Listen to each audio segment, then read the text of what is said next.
الحمد للہ رب العالمین الصلاۃ والسلام علی محمد الاشرف الانبیاء والمرسلین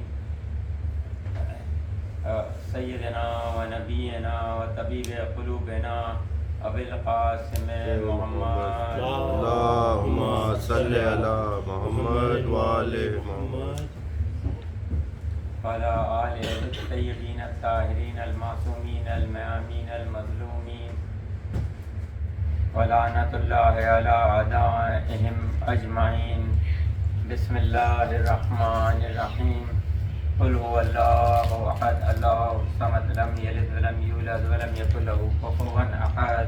اللہم صلی علی محمد وآل محمد. آج کی مجلس ہے علمدار کربلا باب الحوائج حضرت ابو الفضل العباس علیہ السلام. اللہم صلی علی محمد وآل محمد. اصل میں تاریخ تو آئی ہے جو آہستہ آہستہ جو شفٹ کیا ہے لاسٹ ویک سے اس ویک تو اب چوتھے امام علیہ السلام کی تاریخ ہے، لیکن چونکہ پہلے تھوڑا سا اس پہ توجہ دی، کچھ ذہن میں پوائنٹ بٹھا حضرت عباس علیہ السلام کے تو میں نے کہا کہ چلو اب اسی کو رکھو، ہے نا، وہ اور وقت لگے گا کہ امام پہ چوتھے امام پہ اگر میں کچھ روشنی ڈالنے کی کروں. اللہم صلی علی محمد وآل محمد. تو یہ مولا عباس کا نام جب سامنے آتا ہے تو ظاہر ہے آپ سب نے سنا ہوا ہے کہ مولا عباس کا نام وفا، شہنشاہ وفا ہے، صاحب جلال ہے، شیروں کا شیر ہے، جلال ہے، وفا ہے. اور اس کے علاوہ مولا عباس کا یہ ہے کہ تابع داری اور جو بھی امام علیہ السلام کے ساتھ کی. اور اس کے علاوہ علمدار کا نام عباس کے ساتھ جڑا ہوا ہے. تو میں چاہوں گا کہ چند تھوڑی سامنے بات لا کر اس کو شارٹ میں کلیئر کر دوں، یہ تینوں باتیں آ جائیں. تو جہاں مولا ابو الفضل عباس کی بات آتی ہے تو یہ وہ شہنشاہ کا نام ہے. یہ شہنشاہ کا نام اس نام سے جڑا ہوا ہے کہ جس کا نام ہی شعر ہے، کیونکہ عربی لغت کے اندر اگر آپ دیکھیں تو عربی ایک وسیع زبان ہے. اس میں شعر کے کئی نام، کئی معنی آتے ہیں. عباس بھی شعر کو کہتے ہیں، حمزہ بھی شعر کی کیفیت کا نام ہے، اور حیدر بھی شعر کو کہتے ہیں. حیدر اس شعر کو کہتے ہیں کہ جو سارے شعروں کا سردار ہو. اور عباس کو اگر عربی لغت میں دیکھیں تو الاسد الذی تحرکم منہ الاسود، یہ وہ شعر ہے جس سے دوسرے شعر فرار کر جائیں. تو اب بات سمجھ میں آ رہی ہے کہ عباس وہ ہے کیونکہ اللہ تعالیٰ نے ہر مخلوق پیدا کی ہے، لیکن شعر وہ مخلوق کا نام ہے کہ جس سے دوسری مخلوق بھاگ جاتی ہے. لیکن عباس اس کا نام ہے کہ جو اپنے آپ کو شعر سمجھتا ہے. شعر سمجھنے والا عباس کے سامنے آ کے سائڈ پہ ہو جاتا ہے، فرار کر جاتا ہے. تو یہ مولا عباس کا نہ صرف نام ہے بلکہ آپ نے دیکھا جلال بھی ہے ان میں، کیونکہ شعر میں اگر جلال نہیں ہوگا تو کون سامنے سے ہٹ کیوں نہیں جائے گا؟ مطلب ہٹ ہی جائے گا نا. ورنہ تو اگر شعر سیدھا سادہ ہے جیسے گوڈس اینڈ لیمس تو پھر آپ کو پتہ ہے کہ شعر سے فرار کیوں کرتے ہیں. اس کے اندر ایک جلال بھی ہے، غصہ تو میں نہیں کہوں گا لیکن جلال بھی ہے. تو اب مولا عباس علمدار کہ اگر آپ دیکھیں کہ علمدار کے اوپر میں آپ کو ایک شعر کہہ کے آگے بڑھ جاؤں. یہ میر انیس نے فرمایا ہے رحمۃ اللہ علیہ، عالم میں ہوئے چار اولو العزم علمدار. کیونکہ میر انیس کا جو ذہنی علمی جو لیول ہے وہ سبحان اللہ، وہ جس بات کو کہتے ہیں کہ ایک ایک لفظ کو سوچ کے پروتے ہیں، کیونکہ اس کے معنی بہت ڈیپ تک جاتے ہیں. جیسے آپ نے سنا ہے کہ چار نبی جو ہے اولو العزم ہیں، حضرت ابراہیم علیہ السلام، حضرت موسیٰ علیہ السلام، حضرت عیسیٰ علیہ السلام، ہمارے پیغمبر اکرم صلی اللہ علیہ وآلہ وسلم. اللہم صلی علی محمد وآل انہوں نے چار اولو العزم کو، نبیوں کو لے کے اس نے علمدار نکال دیے. اولو العزم عالم میں ہے چار اولو العزم علمدار، ایک حضرت حمزہ تھے تو ایک جعفر طیار. بعض اس کے ہوئے زیب علم حیدر کرار. اب آپ سوچیں کہ بعض زیب ہوئے زیب علم ہوئے حیدر کرار, کیونکہ حیدر کرار انہوں نے کیوں یوز کیا؟ اگر آپ وہ کہتے کہ یہی کر دیتے بعض زیب علم ہوئے شاہ ذوالفقار, بات بھی وہی ہو جاتی کہ تیار جو ایک کافیہ ردیف ملانی پڑتی ہے تو صاحب ذوالفقار یوز کر لیتے. انہوں نے حیدر کرار کیوں یوز کیا؟ تو آپ سوچیں لَأُوتِيَنَّ رَائِدًا رَجُلًا کرار غیر فرار, یعنی میں اس کو علم دوں گا, آپ نے سب سنا ہوا ہے. تو یہاں پر مولا علی کا دکھایا ہے کہ جو یہ کرار ہے تو اس کا بیٹا بھی تو ویسا ہی ہوگا نا, کیونکہ عباس جو ہے ہو بہو تصویر علی ہے, تصویر حیدر ہے. اب میں آپ کو آگے بتاؤں گا کہ کیسے دشمنوں نے کہا کہ یہ علی ہے یا عباس نہیں ہے. اب آپ ذرا اس پہ دیکھیں گے تو بعد اس کے ہوئے زیب علم حیدر کرار. اچھا زیب علم کیوں یوز کیا؟ اب آپ سوچیں, مولا عباس کا تذکرہ ہو رہا ہے, حیدر کو تذکرہ کر کے کیوں وہ بتانا چاہ رہے ہیں؟ کیونکہ حیدر کو جب تک نہیں پہچانوائیں گے عباس کو کیسے پہچانیں گے؟ دیکھیں کعبے میں ولادت ہوئی کس کی؟ مولا علی کی. کعبے کی فضیلت ہے یا کہ مولا علی کی فضیلت ہے؟ کعبے کی فضیلت ہے, کیونکہ تو علم جس کے ہاتھ میں آیا, علی کے ہاتھ میں آیا, تو علی کی فضیلت ہے یا علم کی؟ علم کی, کیونکہ انہوں نے یوز بھی یہی ورڈ کیا زیب علم, یعنی علم جس کو زیب دے رہا ہے, جس کی زیبائش ہے, کس کی ہے؟ حیدر کرار کی. تو عالم میں ہوئے 4 اولو العزم علمدار, ایک حضرت حمزہ تھے تو ایک جعفر طیار, بعد اس کے ہوئے زیب علم حیدر کرار. اب عباس اس منصب والا کا ہے, عباس اس منصب والا کا ہے مختار, یعنی عباس اب اس کا مالک ہے, اس کا مختار ہے کہ عباس اب اس علم کو جہاں چاہے پاس کرے. تو اب یہی علم انشاءاللہ وہی جو ہم سنتے ہیں کہ مولا امام مہدی امام زمان علیہ السلام کے ہاتھ میں یہی علم آئے گا. اللہم صلی علی محمد وآل محمد. کہ آپ دیکھیں اس نے کہا ہے کہ مختار وہ اختیار ان کو ہے جس کو دیں, تو اب ظاہر ہے وہ علم جائے گا سیدھا یہاں.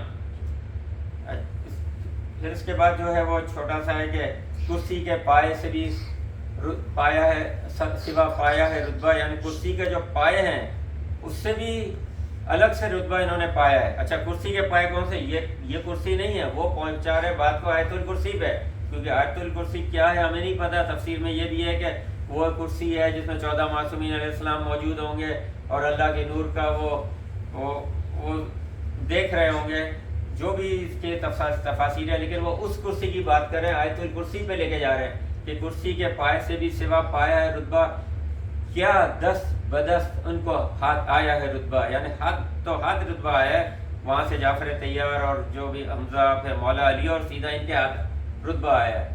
تو یہ میں نے آپ کو ذرا سا حضرت عباس علمدار کا میں نے پیش کر دیا.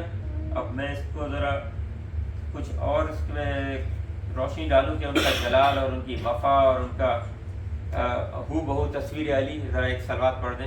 اللہم صلی علی محمد وآل. اصل میں نے ذرا جیسا تیسا کر کے ذہن میں ٹھموسا ہے, آپ کو ذرا لگے گا, لیکن ہر کوئی تو نہیں نا چلتا ہے اناڑی. تو اچھا, ام البنین کے شیر کا اثر صفین میں ظاہر ہوا. عباس جب علی بن کے چلے,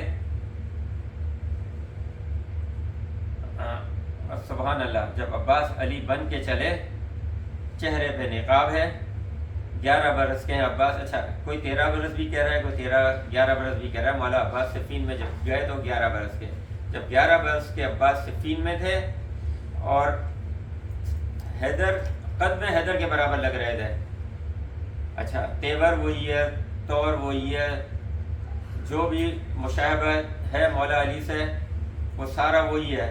تو وہ جب صفین میں پہنچے ہیں تو لوگ علی آ گئے, علی آ گئے, علی آ گئے.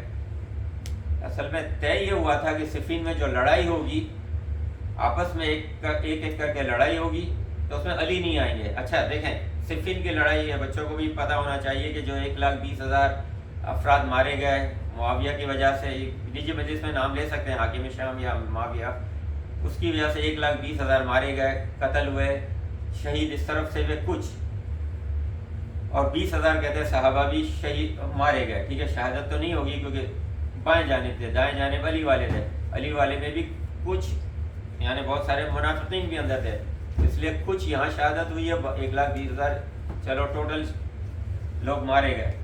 اس کے اندر اگر 1,20,000 کو مارنا ہی تھا اور علی کا مقابلہ معاویہ کو کرنا تھا، حاکم شام کو کرنا تھا، تو ایک ایک کر کے کیوں نہیں مقابلہ کر لیا بھائی؟ کہا بھی اس سے تھا بھائی تو علی کے مقابلے میں چلے جائیں، سب کو چھوڑ یہ بچ جائیں گے، لیکن اس نے کیا شرط رکھی تھی، جب ایک ایک کر کے آپس میں لڑائی ہوگی تو علی نہیں آئیں گے۔ اس کو پتا ہے کہ جب ایک ایک کر کے علی ایک ایک کو صاف کرتے جائیں گے گاجر مولی کی طرح، تو لوگ اس کو بھی بولیں گے تو ذرا آگے جا علی کے سامنے، تو پھنس جائے گا نا۔ تو اس نے کیا کیا، ایک ایک کر کے لڑائی ہوگی۔ اچھا جب ایک ایک کر کے لڑائی ہوگی تو علی نہیں آئیں گے۔ جب مولا عباس صفین میں پہنچے ہیں تو ہر طرف علی علی علی علی علی علی آ گئے، علی آ گئے، تو لوگ سوچنے لگے کہ علی نے کوئی غداری کی ہے، کوئی غیر وفا کی ہے، یہ تو ممکن نہیں، یہ کیسے ممکن ہے کہ علی نے وعدے کی خلاف ورزی کی ہو؟ نہیں، علی یہ نہیں کر سکتے۔ لیکن اب لوگ سمجھ رہے ہیں یہ تو علی آ گئے۔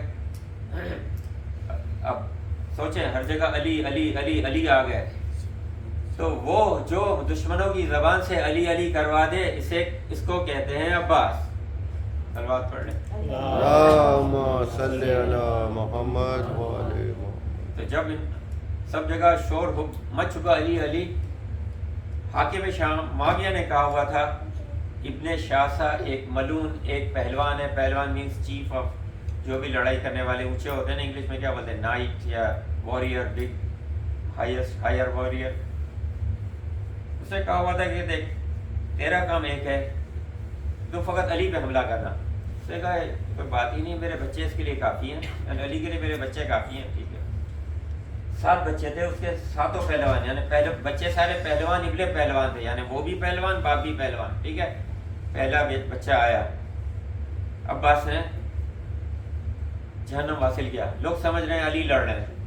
دوسرا آیا، جہنم حاصل کیا۔ تیسرا آیا، جہنم حاصل کیا، یہاں تک کہ 7 آ گئے، سب کو تہہ تیغ کر دیا۔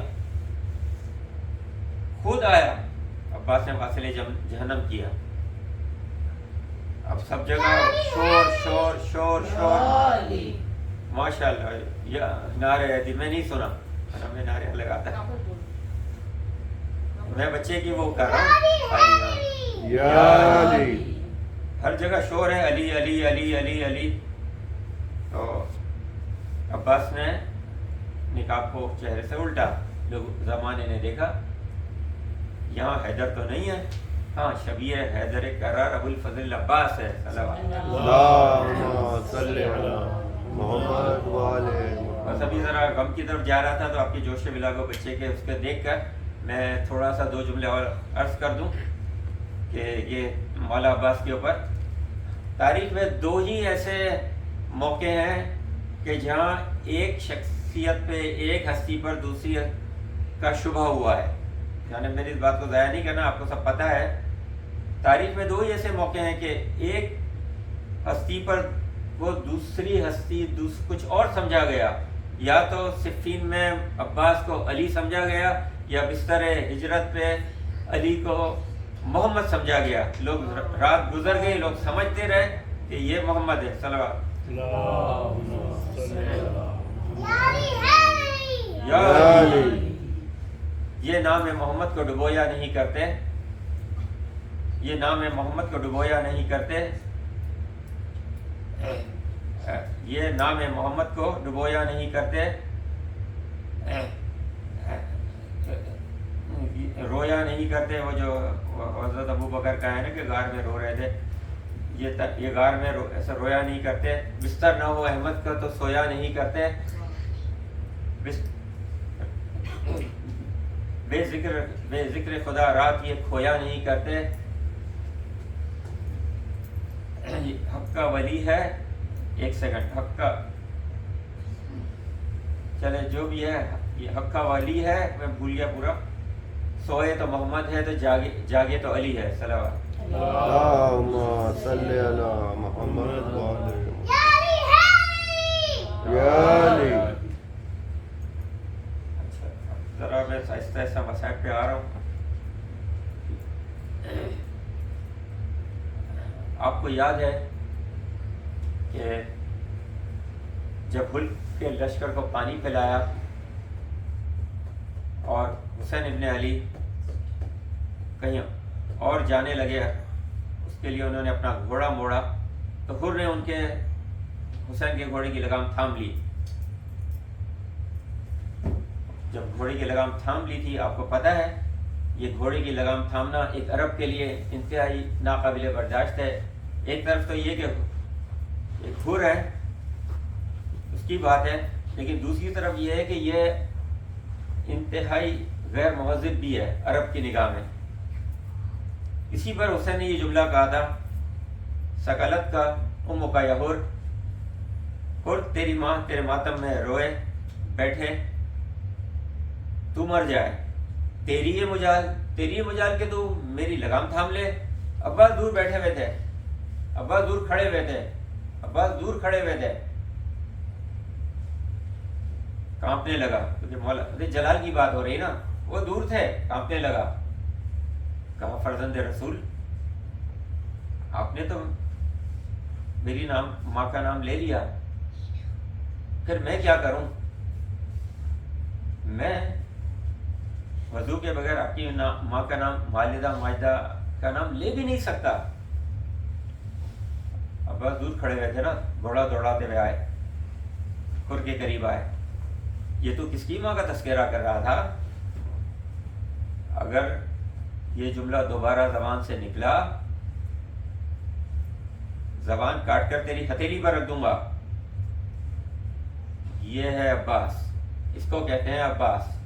یہ جلال کی بات ہو رہی ہے نا، اس کو کہتے ہیں عباس۔ علمداری پتہ آپ نے کچھ دو ایک شعر سن لیے۔ ام البنین نے بیٹے کو تیار کر دیا، ہر جنگ فدا کرنے کو تیار کر دیا۔ عباس کو لگا کہ کلیجے سے بار بار اتنی دعائیں دی کہ علمدار کر دیا، وہاں آپ نے علمدار سن لیا، یہاں آپ مولا عباس کی جلال لت پہ سن رہے ہیں۔ اچھا، ایک واقعہ اور سن لیں، چھوٹا سا واقعہ سن لیں۔ 4 محرم کو حسین اپنے خیمے میں آرام کر رہے ہیں، ظہر کے بعد باہر ایک شور کی آواز آئی۔ زینب نے فضا کو بھیجا، دیکھ کر آئے ہو کیا رہا ہے۔ فضا گئیں، واپس آئیں، کہا بی بی یزید کی فوج والے کہہ رہے ہیں یہاں سے خیمے نہر سے ہٹا لو، اور ابو الفضل عباس کو جلال آ گیا ہے۔ زینب نے کہا جا فضا، عباس سے کیا ہے، بہن بلا رہی ہے۔ فضا پھر گئیں، پھر واپس آ گئیں، کہا بی بی میں کیا کروں، پیشانی سے پسینہ ٹپک رہا ہے، چہرہ سرخ ہے، آدھی تلوار نیام سے باہر ہے، اور انہوں نے ایک خط کھینچ دیا ہے، کہہ رہے کہ جو اس لکیر سے جس میں ہمت ہو وہ عبور کر کے دکھائے، اس کو پار کر کے دکھائے۔ اس کو کہتے ہیں عباس۔ ایک کھینچ دیا، دس از یور ریڈ لائن۔ اب اس اتنے جلال میں عباس ہوں تو اس کو روکے کون؟ کہا فضا جا عباس کے پاس اور کہہ دے کہ اگر تم واپس نہ آئے تو تمہاری بہن خیمے سے باہر آ جائے گی۔ بس یہ جملہ عباس کو خیمے میں لے آیا۔ عباس آئے، سر جھکا کر ایک گوشے میں کھڑے ہو گئے۔ یہ ہے عباس، یہ ہے ان کی وفا۔ اب میں آپ کو ایک جملہ عرض کر دوں، ایسا عباس ایک مرحلے پہ آیا اور کہا مولا مجھے جنگ کی اجازت ہے؟ کہا نہیں عباس نہیں، تمہیں جنگ کی اجازت نہیں۔ یہ مجھے بھی معلوم ہے، یہ آپ کو بھی معلوم ہے کہ عباس پیدا ہوا ہے کربلا کے دن کے لیے۔ عباس کو بھی معلوم ہے کہ میں پیدا ہوا ہوں کربلا کے دن کے لیے، اور اب یعنی وہ زمین کربلا پہ موجود ہیں، اب میں، اور عاشور کا دن ہے، اب میں مولا سے اجازت مانگ رہا ہوں، مولا سے کہہ رہا ہوں کہ مولا مجھے جانے کی اجازت ہے جنگ پہ؟ کہتے ہیں نہیں عباس نہیں۔ تھوڑی دیر گزری، پھر مولا کے پاس گئے، مولا جنگ کی اجازت ہے، تڑپ رہے ہیں نا، جنگ کی اجازت ہے۔ کہا عباس نہیں، تمہیں جنگ کی اجازت نہیں ہے۔ کیسے نہیں ہے مولا، سبب کیا ہے؟ کہا تم میرے لشکر کے علمدار ہو، علمدار کو کیسے میں رخصت دے دوں؟ فنظر یمیناً و شمالا، عباس نے جائیں دیکھا، عباس نے بائیں دیکھا اور کہا مولا وہ لشکر، وہ فوج کہاں ہے؟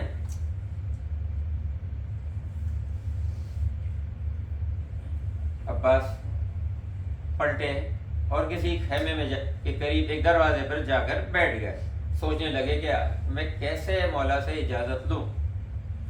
اتنی دیر میں خیمے کے اندر سے آواز آئی سکینہ کی، انہوں عباس نے سنی، پھوپھی جان میں بہت پیاسی ہوں۔ عباس نے آواز سنی، کہا سکینہ میرے پاس آؤ اور اپنا ایک مشکیزہ، چھوٹا مشکیزہ ساتھ لے کر آؤ۔ سکینہ آئی، کہا بیٹی بہت پیاسی ہو؟ کہا چچا جان میں بہت پیاسی ہوں۔ کہا بس تم یہ کام کرنا کہ مشکیزہ لے کر اپنے بابا کو دکھلا کر صرف یہ کہنا کہ میں بہت پیاسی ہوں۔ بس آپ نے یہ سنا اجرکم اللہ کہ عباس تڑپ رہے ہیں۔ عباس نے تڑپ کر سکینہ کی آواز سنی تھی اور تڑپ کر بلایا تھا کہ سکینہ آؤ اور میرے سے بات کرو کہ آپ پیاسی ہو، شاید میں آپ کے لیے پانی کا انتظام کر سکوں۔ تو بچی گئی، مشکیزہ لائی، عباس نے سکینہ کو گود میں لیا اور آئے حسین کے پاس۔ حسین نے دیکھا اور کل 2 جملے کہے حسین نے۔ عباس نے سمجھ گیا تم سکینہ کو کیوں لائے ہو، جاؤ تمہیں اجازت ہے پانی لانے کی۔ اور بیٹی سے کہا، عباس سے تو کہا ایک جملہ یہ، اور بیٹی سے آ کر کہا، بیٹی سے کہا کہ بیٹی اس وقت ابھی تم عباس کو، اپنے چچا کو اجازت دلوا رہی ہو، لیکن راہ کوفہ و شام میں تم اپنے چچا کو اس وقت بہت یاد کرو گی جب ظالم تمہیں تماچے ماریں گے۔ اس وقت تم بہت یاد کرو گی۔ تو بس یہی سبب تھا کہ جب شمر کا تازیانہ اٹھتا تھا اور سکینہ نوکے رضا پر عباس کے سر کو دیکھتی تھی اور کہتی تھی واہ عباسا، واہ ماؤ، واہ عباسا، اللہ لعنت اللہ علی القوم الظالمین وسيعلم الذين ظلموا ايام انقلب ينقلبون ربنا تقبل منا انك انت السميع العليم۔ فاتحہ بسم اللہ الرحمن الرحیم۔ یہ فاتحہ ایک مرحوم حسن علی، مرحوم رضیہ بانو، مرحوم شرما